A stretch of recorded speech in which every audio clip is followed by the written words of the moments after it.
This is the story of a man named Stanley. Stanley worked for a company in a big building where he was employee number 427. Employee number 427's job was simple. He sat at his desk in room 427 and he pushed buttons on a keyboard. Orders came to him through a monitor on his desk, telling him what buttons to push, how long to push them, and in what order.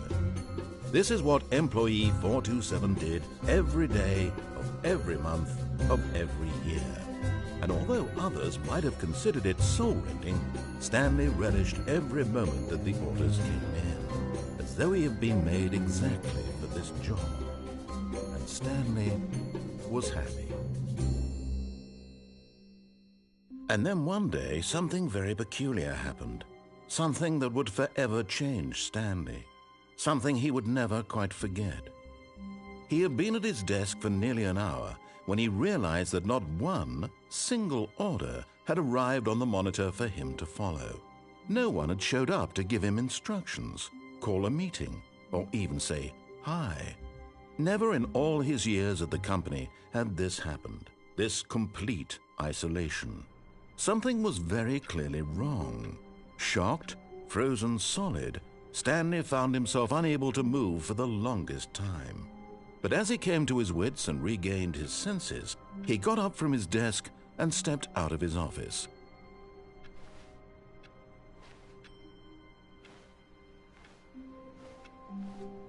All of his co-workers were gone. What could it mean?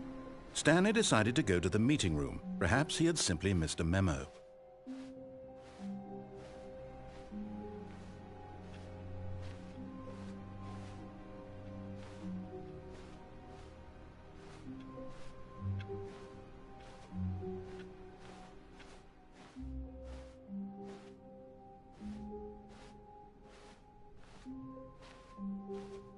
When Stanley came to a set of 2 open doors, he entered the door on his left.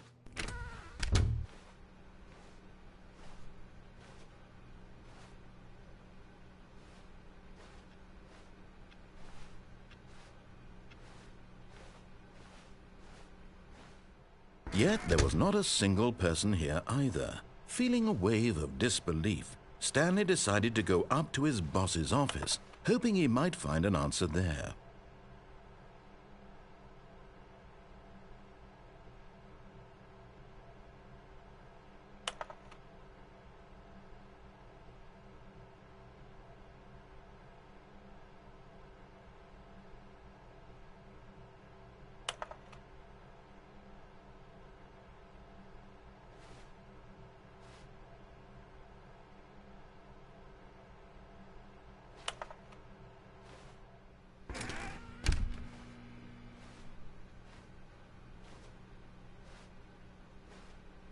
Coming to a staircase, Stanley walked upstairs to his boss's office.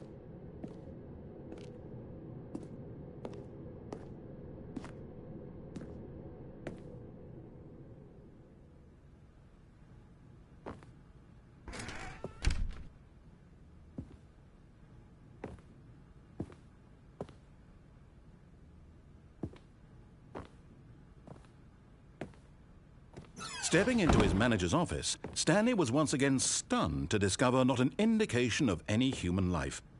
Shocked, unraveled, Stanley wondered in disbelief who orchestrated this. What dark secret was being held from him? What he could not have known was that the keypad behind the boss's desk guarded the terrible truth that his boss had been keeping from him. And so the boss had assigned it an extra secret PIN number, 2845. But of course, Stanley couldn't possibly have known this.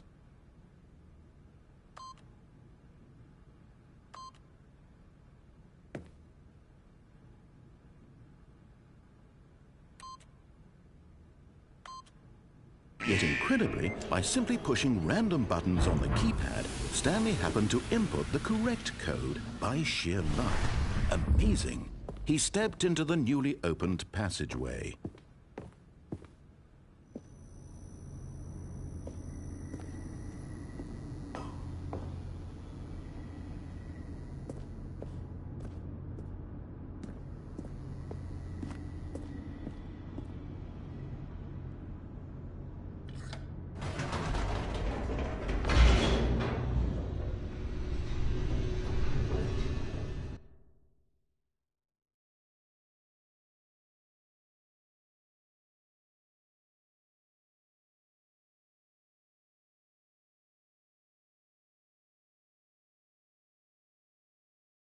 Descending deeper into the building, Stanley realized he felt a bit peculiar.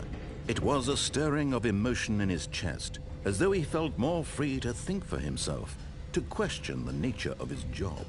Why did he feel this now, when for years it had never occurred to him? This question would not go unanswered for long.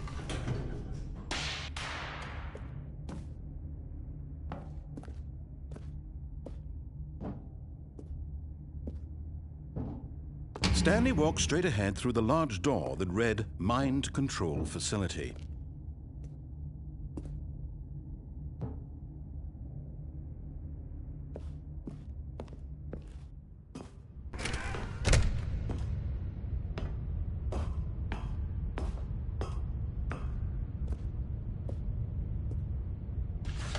The lights rose on an enormous room packed with television screens. What horrible secret did this place hold? Stanley thought to himself.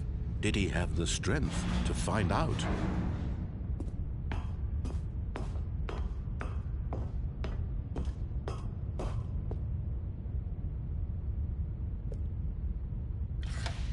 Now the monitors jumped to life, their true nature revealed. Each bore the number of an employee in the building, Stanley's co-workers. The lives of so many individuals reduced to images on a screen, and Stanley, one of them, eternally monitored in this place where freedom meant nothing.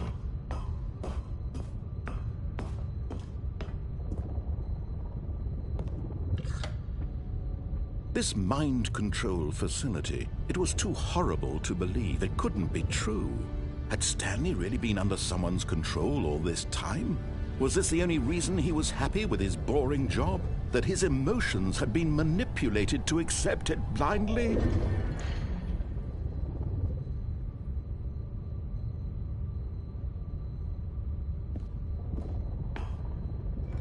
No, he refused to believe it. He couldn't accept it. His own life in someone else's control? Never! It was unthinkable, wasn't it? Was it even possible? Had he truly spent his entire life utterly blind to the world? But here was the proof, the heart of the operation. Controls labeled with emotions, happy or sad or content. Walking, eating, working, all of it monitored and commanded from this very place. And as the cold reality of his past began to sink in, Stanley decided that this machinery would never again exert its terrible power over another human life, for he would dismantle the controls once and for all.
And when at last he found the source of the room's power, he knew it was his duty, his obligation, to put an end to this horrible place and to everything it stood for.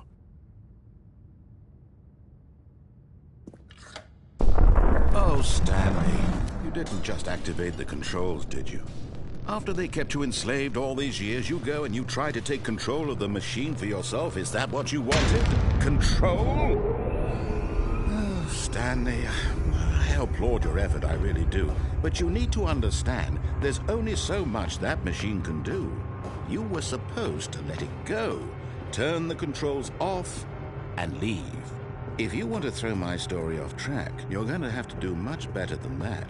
I'm afraid you don't have nearly the power you think you do. For example, and I believe you'll find this pertinent, Stanley suddenly realized he had just initiated the network's emergency detonation system. In the event that this machine is activated without proper DNA identification, nuclear detonators are set to explode, eliminating the entire complex. How long until detonation then? Let's say 2 minutes. Now this is making things a little more fun, isn't it, Stanley? It's your time to shine. You are the star. It's your story now. Shape it to your heart's desires. Oh, this is much better than what I had in mind. What a shame we have so little time left to enjoy it. Mere moments until the bomb goes off. But what precious moments each one of them is. More time to talk about you, about me, where we're going, what all this means. I barely know where to start. What's that? You'd like to know where your co-workers are? A moment of solace before you're obliterated? All right, I'm in a good mood. You're gonna die anyway. I'll tell you exactly what happened to them. I erased them.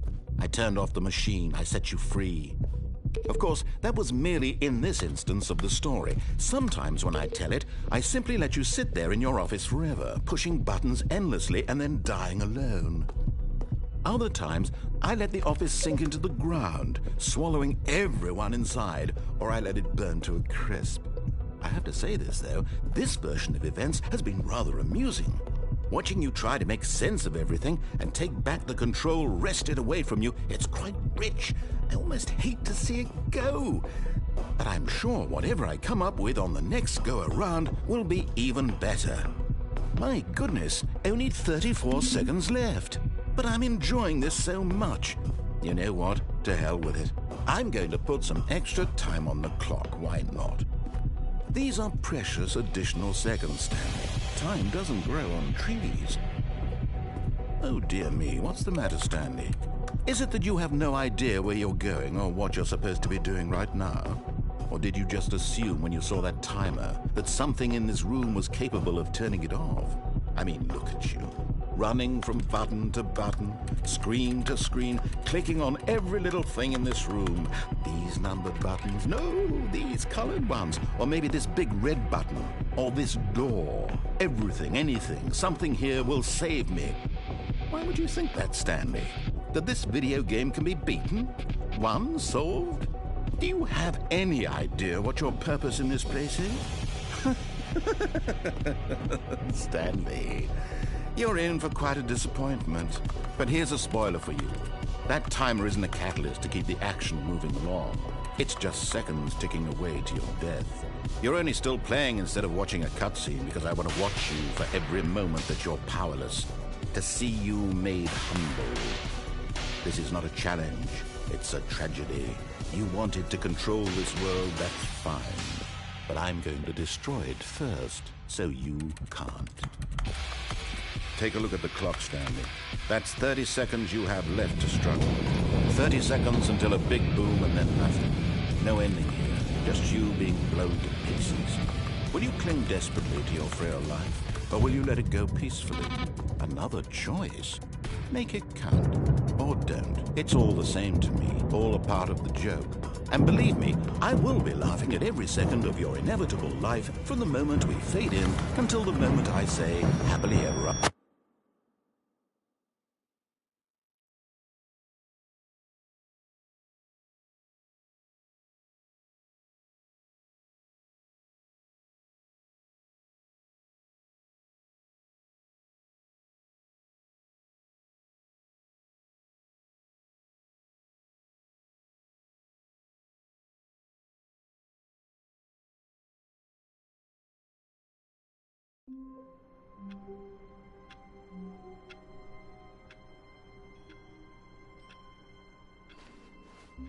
All of his co-workers were gone.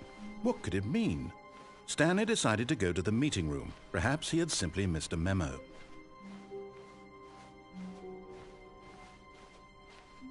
When Stanley came to a set of 2 open doors, he entered the door on his left.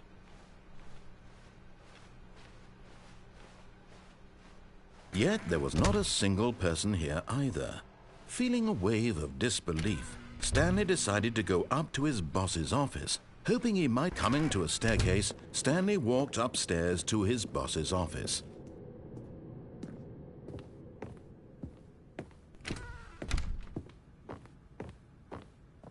Stepping into his manager's office, Stanley was once again stunned to discover not an indication of any human life. What could it mean? Stanley wondered aloud to nobody. He began wildly tearing through papers on the boss's desk, pulling books off the shelf, looking behind paintings, desperate for clues to his situation. But his attention was caught by a keypad. Stanley was in such a rush to get through the story as quickly as possible, he didn't even have a single minute to just let the narrator talk. That kind of anxiety isn't healthy, so he relaxed for a few moments with some calming New Age music.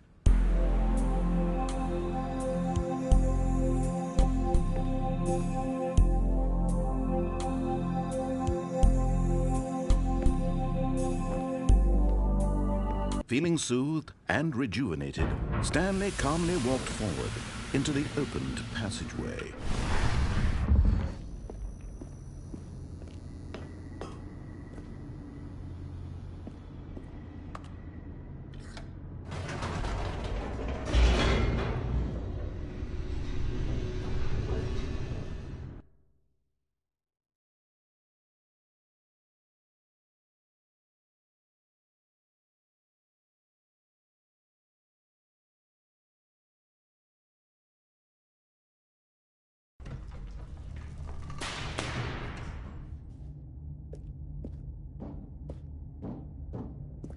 Stanley walked straight ahead through the large door that read Mind Control Facility.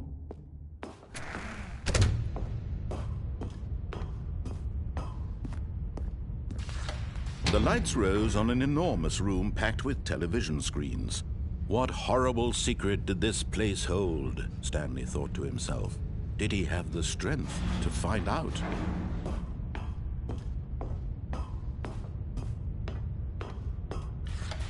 Now the monitors jumped to life, their true nature revealed. Each bore the number of an employee in the building, Stanley's co-workers. The lives of so many individuals reduced to images on a screen, and Stanley, one of them, eternally monitored in this place where freedom meant nothing. This mind control facility, it was too horrible to believe. It couldn't be true. Had Stanley really been under someone's control all this time? Was this the only reason he was happy with his boring job? That his emotions had been manipulated to accept it blindly? No, he refused to believe it. He couldn't accept it. His own life in someone else's control? Never! It was unthinkable, wasn't it? Was it even possible? Had he truly spent his entire life utterly blind to the world? But here was the proof, the heart of the operation. Controls labeled with emotions, happy or sad or content, walking, eating, working, all of it monitored and commanded from this very place. And as the cold reality of his past began to sink in, Stanley decided that this machinery would never again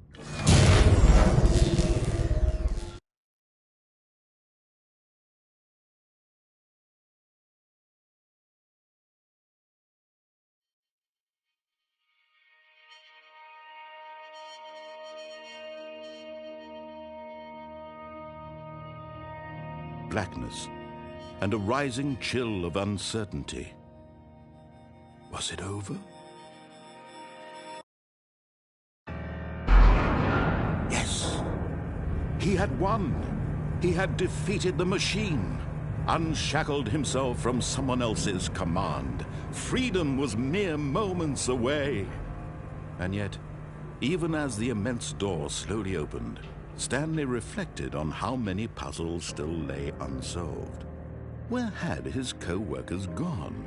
How had he been freed from the machine's grasp?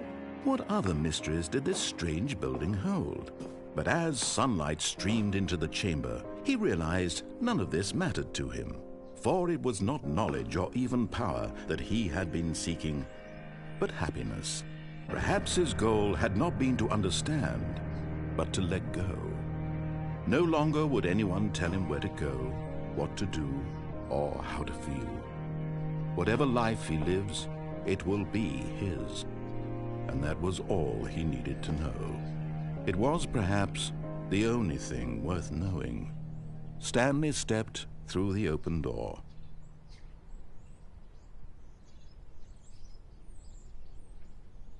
Stanley felt the cool breeze upon his skin, the feeling of liberation, the immense possibility of the new path before him.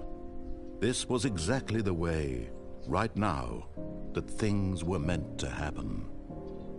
And Stanley was happy.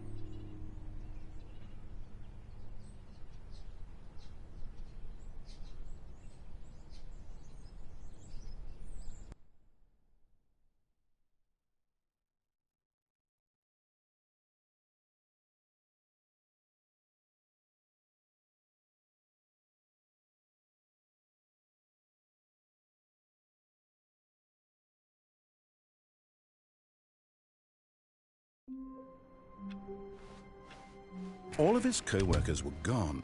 What could it mean? Stanley decided to go to the meeting room. Perhaps he had simply missed a memo.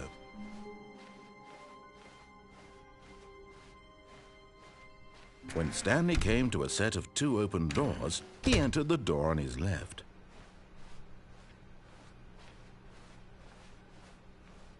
Yet there was not a single person here either. Feeling a wave of disbelief, Stanley decided to go up to his boss's office, hoping he might find an answer there.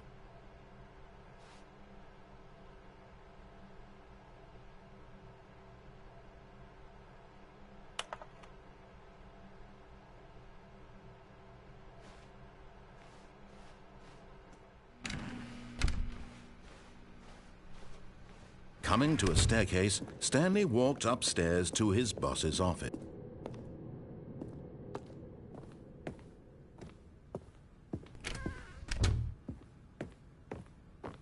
Okay, I think we all know the drill by now. Blah, blah, blah. Dark secrets, the keypad. Stanley pushes some buttons. Oh, hey, look, it's a new passageway. Quelle surprise.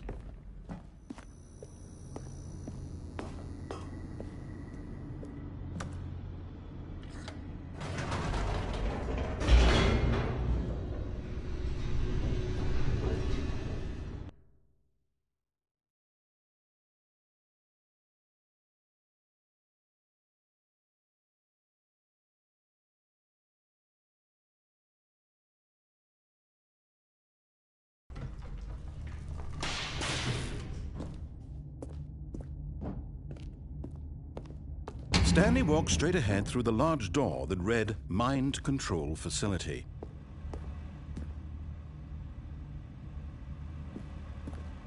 Although this passageway had the word Escape written on it, the truth was that at the end of this hall, Stanley would meet his violent death.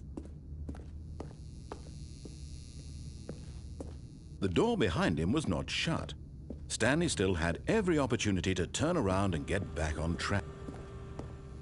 At this point, Stanley was making a conscious, concerted effort to walk forward and willingly confront his death.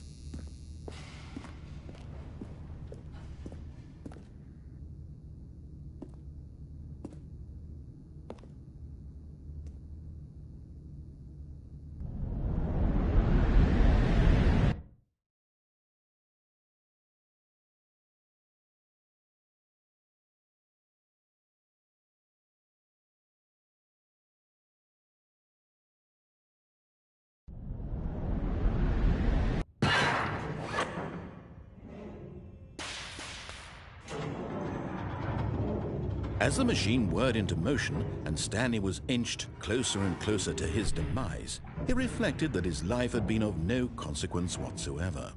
Stanley can't see the bigger picture. He doesn't know the real story, trapped forever in his narrow vision of what this world is. Perhaps his death was of no great loss, like plucking the eyeballs from a blind man. And so he resigned and willingly accepted this violent end to his brief and shallow life. Farewell, Stanley.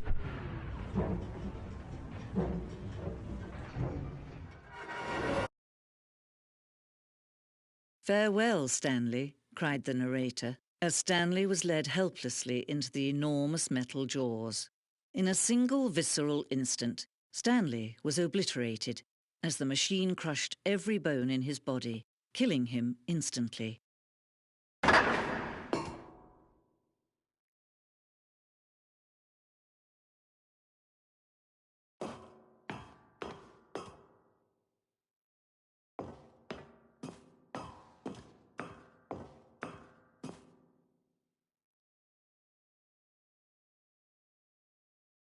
And yet it would be just a few minutes before Stanley would restart the game, back in his office, as alive as ever. What exactly did the narrator think he was going to accomplish?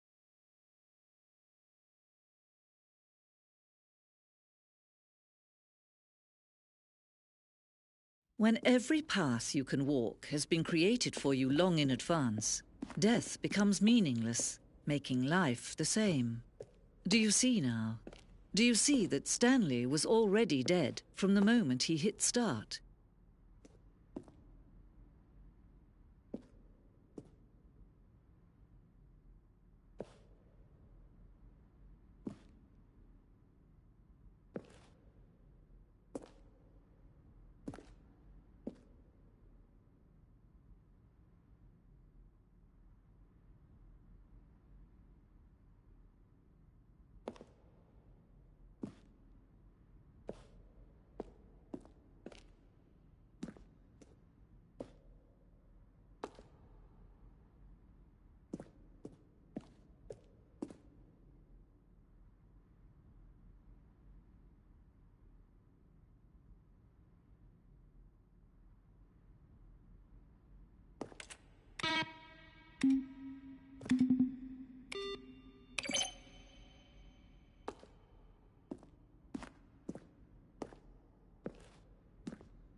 going to make this easy on you.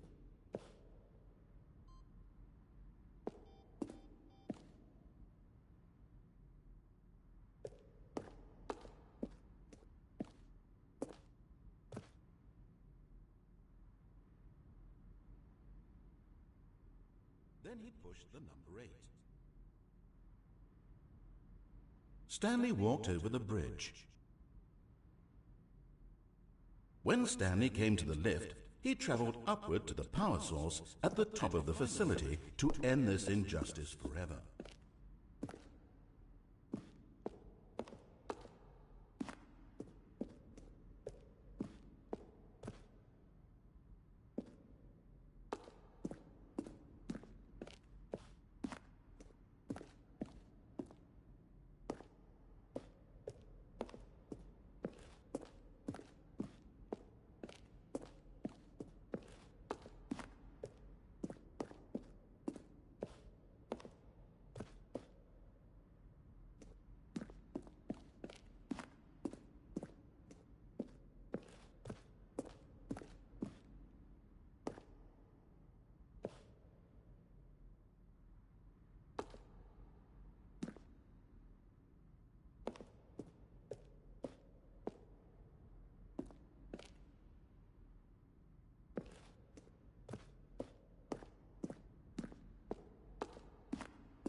Oh, look at these two. How they wish to destroy one another.